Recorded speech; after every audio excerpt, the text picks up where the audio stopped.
is up, you guys? Welcome back to my channel, or welcome if you are new. How you guys been? How was your week? As you guys know, last week I uploaded a shorter video because I had the flu. Wasn't feeling good, and just all I really felt like managing at that time, so that video flopped majorly bad. That's okay though. I gained some subscribers, which is cool, but I wasn't expecting a whole lot out of it. I didn't really put a whole lot of effort into it, but I am back again with another ramble, so. How was your guys' week? How are you guys feeling about the holidays? I know for me it's a very different experience this year because I will not be going to Alaska, my home state, for Christmas because of COVID. I don't want to risk having to quarantine for 2 weeks when I come home to Oregon because it, well, I have a job and I don't really have the ability to quarantine for 2 weeks at the moment, so I am going to be staying here in Oregon and doing Christmas with my roommates. We had Thanksgiving together, so now we're gonna have Christmas together, which will be cool because, I don't know, we all get along really great, so we all bought each other presents and stuff, and, yeah, I don't know, it's just cool. It'll be fun.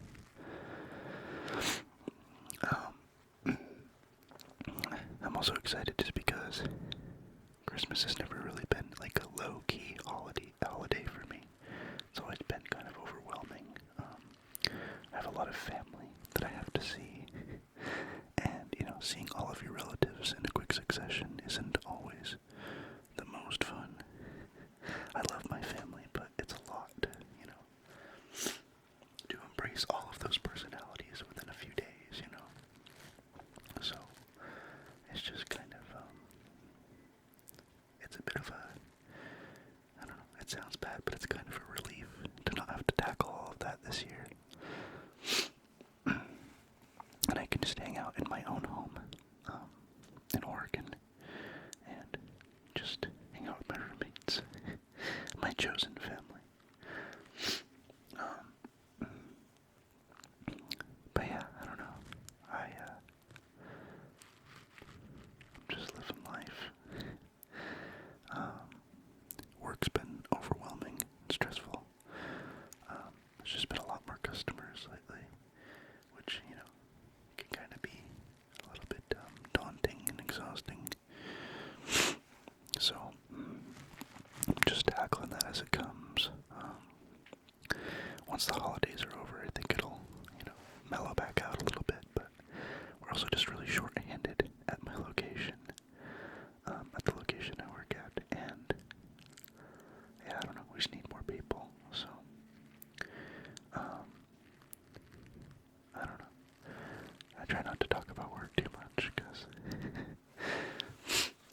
I want to separate my work life from my personal life, I think that's a really important distinction to make when you have a job that's not your favorite.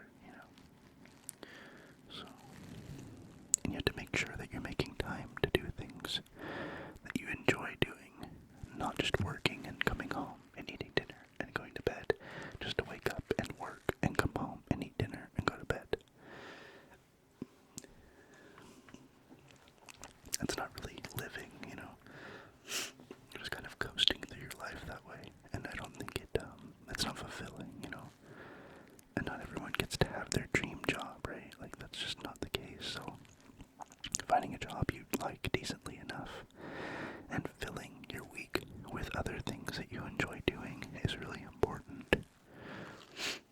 You can't just live for your weekend, you know? That doesn't get you very far. Excuse me. It keeps you complacent, I guess, and unfulfilled, which is, I don't know, I don't like that. So, obviously retail's not my, favorite. Sorry. I don't know what's happening. It's weird. Obviously retail isn't my favorite job in the world, but this is the best retail job I've ever had, though, I will say that, which is cool, because it could be much, much worse, but there is some BS I do have to deal with, and some coworkers who I don't particularly like working with, because they are controlling, and backstabby. I don't know. It's just annoying more than anything. I've just kind of tried to let it roll off my back at this point and just keep moving forward, because I don't really have any interest in being a part of that toxic kind of environment or contributing to it. So all that matters is that my boss thinks that I'm doing a good job, and he does. So I don't really care about the rest. I'd like to expand and learn different parts of the company that I work for. Do some different stuff, I've got to work out in our donations area, which is outside. I work at a thrift store. And that was a really good experience, I think, actually. I felt, it felt refreshing, and I felt really fulfilled at the end of the day. I was also really exhausted at the end of the day, but I actually enjoyed manual labor, so it was nice. It was that feeling like when you come home really tired because you feel like you worked hard and you did good, and that's how it felt, and it was a nice feeling. I don't know, there's something gratifying about working hard. It makes you feel like, like any other BS that goes on at your job doesn't really matter, because you know that you're an asset,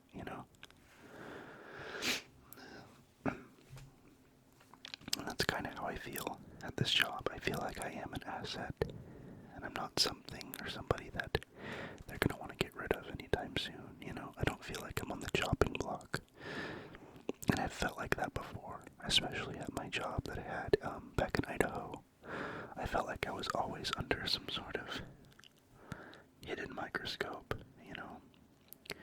and that I was just expendable. I was very replaceable, which I didn't like. That's not a good feeling to have, And, that came to fruition, and I, found out how replaceable I truly was. Because I wasn't willing to just bend over backwards for a company that, I was feeling unfulfilled from. I don't know. I will do, my thing is 5 days of the week. You have me 8 hours of every one of those 5 days, and I will do everything you want me to do. I will work. I will bust butt all day long. I will work circles around people. But if you call me outside of those 40 hours I'm there, do not expect me to say yes, I do everything I possibly can in my power to make sure that, I can get the most work done every single day, Just because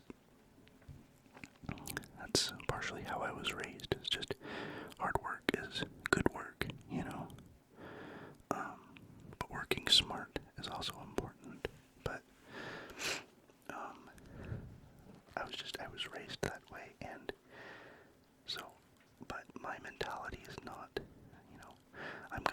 slave whenever you feel like it. And maybe that's a drastic term, kind of a controversial term, but, it can feel that way for some people sometimes, like you're just at their disposal, at your employer's disposal all the time, and that's not the case, I will work as hard as I can for those 40 hours, but don't expect me, to come and pick up everyone else's slack on my days that I need to decompress, And that's how I felt at my previous job in Idaho. It was unfulfilling work, I think, because I didn't see tangible results. I was an entry-level marketing position, so my work felt like it did not matter, honestly. It felt like I kept throwing time and energy into something that I never saw any results from. And honestly, that's just because I have no experience in marketing, I was just doing the best I could. I was just interested in getting into that field, and I had the opportunity to do so. But it felt like everything I tried to do reflected badly on me or poorly on me because it didn't pan out the way I wanted to do, or it didn't pan out the way that my employer wanted it to. So the numbers dwindled, and it reflected poorly on me. I felt like I was responsible for a lot more than I could really conceivably take on. And I was overwhelmed and stressed out. Every Friday I would get a migraine at that job. I saw my first gray hair on my head from that job.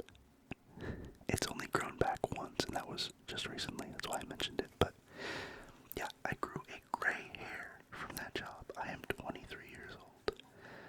Every week I got a migraine. Every single Friday I got a ocular migraine. So migraine with aura. If you don't know what that is, look it up. But yeah, every week it was exhausting. And I gained weight because I was stressed out.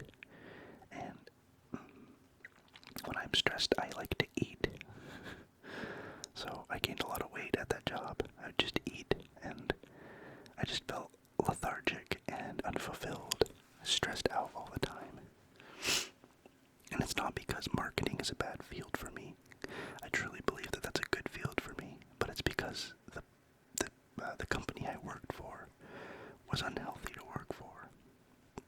I wasn't the only person feeling stressed and unfulfilled,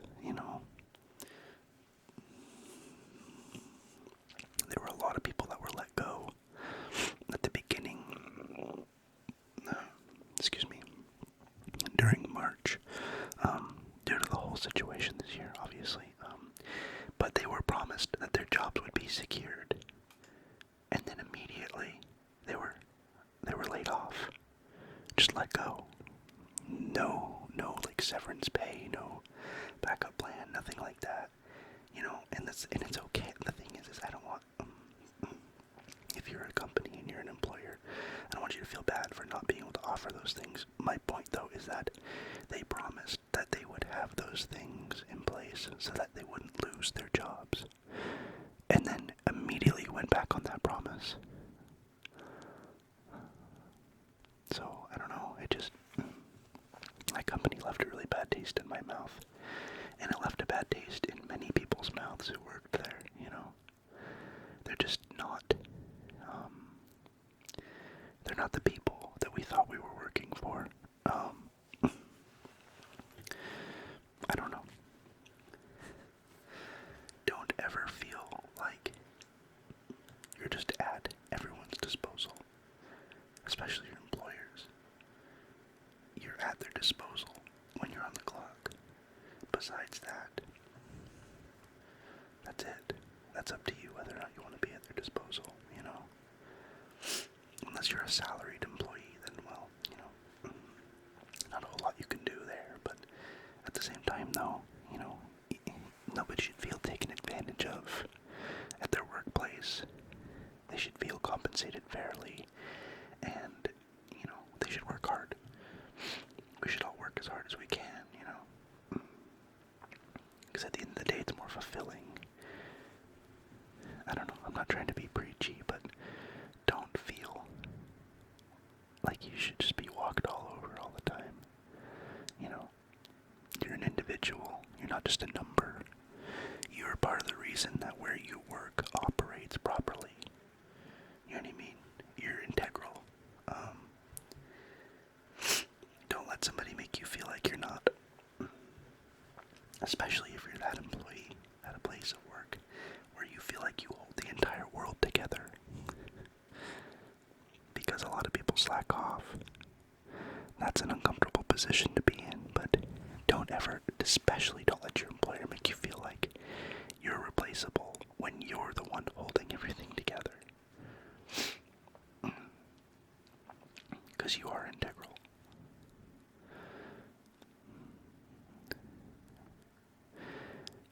There's just this, I don't know, fundamental,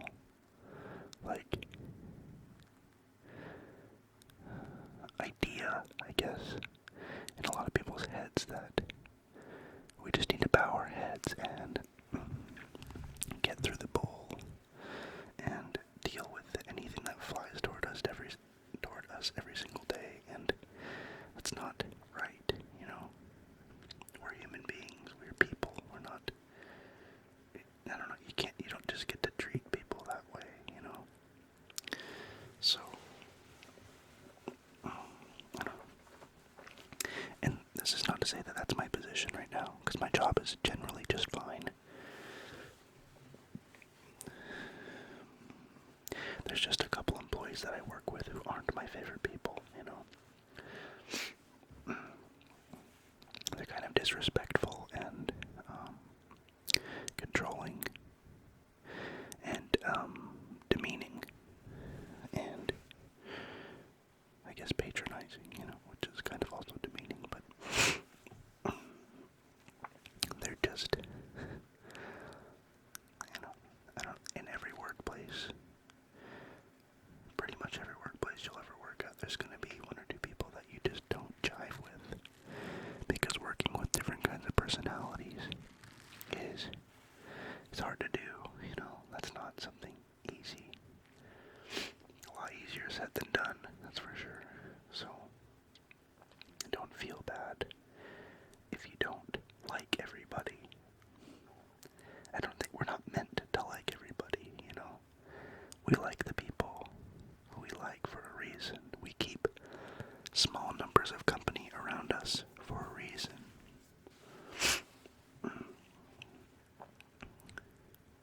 Another thing, too, that I think is important to address is, I don't care who they are to you.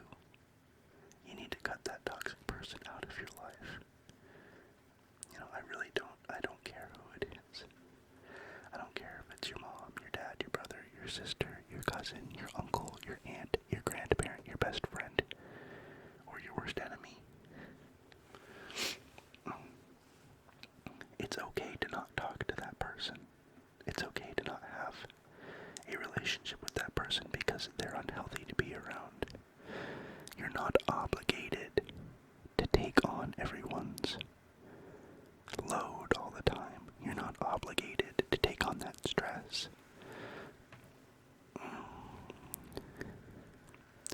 People can really be just bad for you, There's, there's a whole side of my family that I don't really speak to anymore because they've spoken ill of, my mother, or my stepfather, people in my family, and people in other parts of my family anyways. And I just don't have, room for them anymore in my life, because you don't get to do that, I'm very quick to cut out people.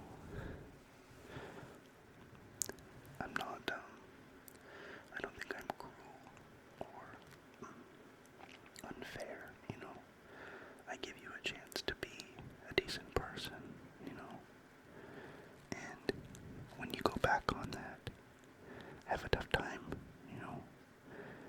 reconciling with you, and our relationship just doesn't even wane, it falls completely flat. It flatlines entirely. You know, there's no excuse for somebody who has no place to talk about somebody you care about, you know, in an ill manner. There's no excuse for that.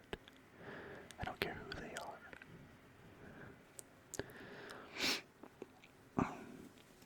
You don't have to talk to your toxic cousin. You don't have to. You don't have to have a relationship with them. You know.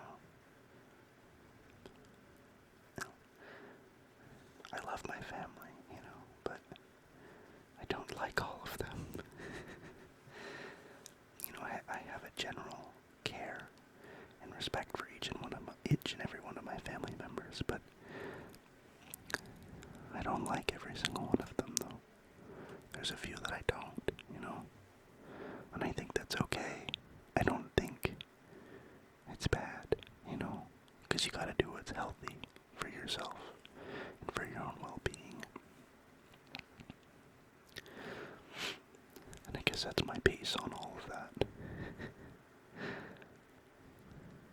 This has turned into a motivational and advice rant. More than just a ramble, but I hope you guys like it anyways. So, I guess that's all I have to say on that, but let's look forward to 2021, right? Try and be positive about it, you know, and hope for the fact that this, vaccine that came out, just hope that it works for the people who decide to take it, you know. I'm not here to tell you what to do, you know, I'm not here to tell you that you should or shouldn't take the vaccine. You are your own people. But, you know, I think it's, you know, having a positive outlook for it, I think is a good idea regardless. If you agree or disagree with, you know, whatever. I don't know, I'm not trying to be political. But, you know, I am hopeful for this next year. I hope that this vaccine does work for people who do take it, you know. I think that'd be great, you know, the sooner we can get through this whole mess, the better, you know. So, but yeah, it's a new era. It's actually, literally a new era, I was told by my roommate and best friend yesterday. She told me that 2021 is the age of Aquarius. So we are entering a new era. So hopefully that, you know, involves a refresh and we can try again, you know. It's also the year of the ox, which is the year that corresponds to my birth year, which is 1997.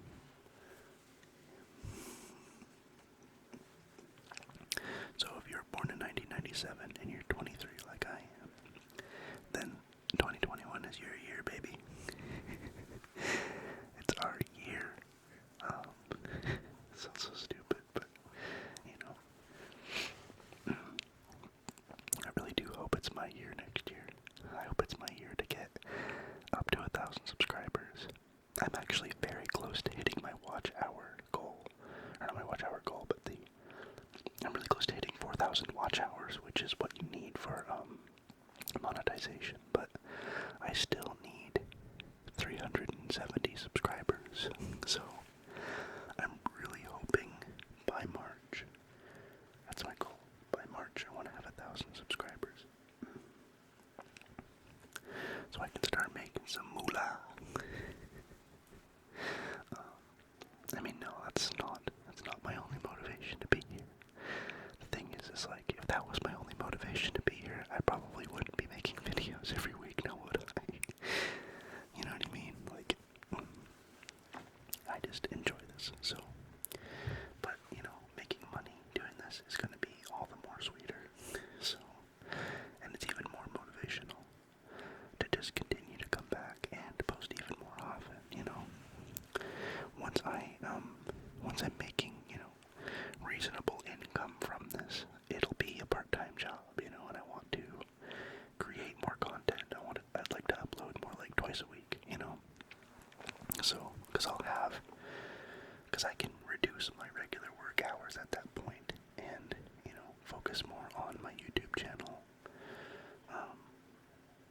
had more time and energy to go and dedicate to making a second video for the week. So that is my goal for 2021, is to be doing YouTube part-time. That's the goal. I don't know if I'll necessarily be able to get to do it full-time, but if it can be my part-time gig, and I can pull, $500 a month, that would be solid. So that is the goal for 2021. As of right now, 1,000 subscribers, and obviously I'd like to get past that, but let's monetize first, and then we'll go from there. But after that, though, the goal is to make $500 a month on a consistent basis. It'll just be very fulfilling, because I get to dedicate more of my time being creative and honing my videography and video editing skills. That's important to me, that always has been. So the more time I get to do that, I get to spend doing that and make some money at it. It's just, I don't know, it's a blessing. So I'm just very excited for that, because I think that's a very feasible goal. It just takes time and effort and consistency, and I think I'm clocking those hours in, so but I think I am gonna wrap this video up very shortly, just because I try to keep my videos around a half an hour, and we're just about at that time, and I don't really have a whole lot else to rant about for you, but thank you guys. Like I say every video, thank you guys so much for watching my content, for liking. Every single one of your guys' likes means the world to me. I enjoy all of your comments, even the ones that you guys delete.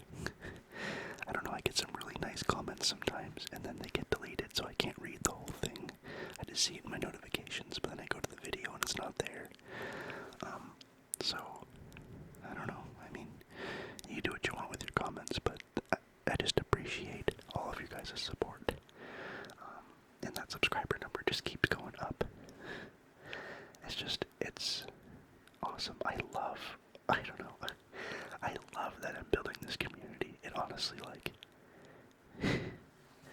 even gonna lie, it actually makes my eyes water. Makes me a little teary-eyed, just because I don't know, I love this. It's such a positive environment I feel like I'm creating, and that's what I want, I don't want negativity. So thank you guys so much for being part of my small little community on YouTube. You guys are the greatest ever, and thank you for all of your support and love. I love you guys. You guys are the best. Don't forget to like and subscribe,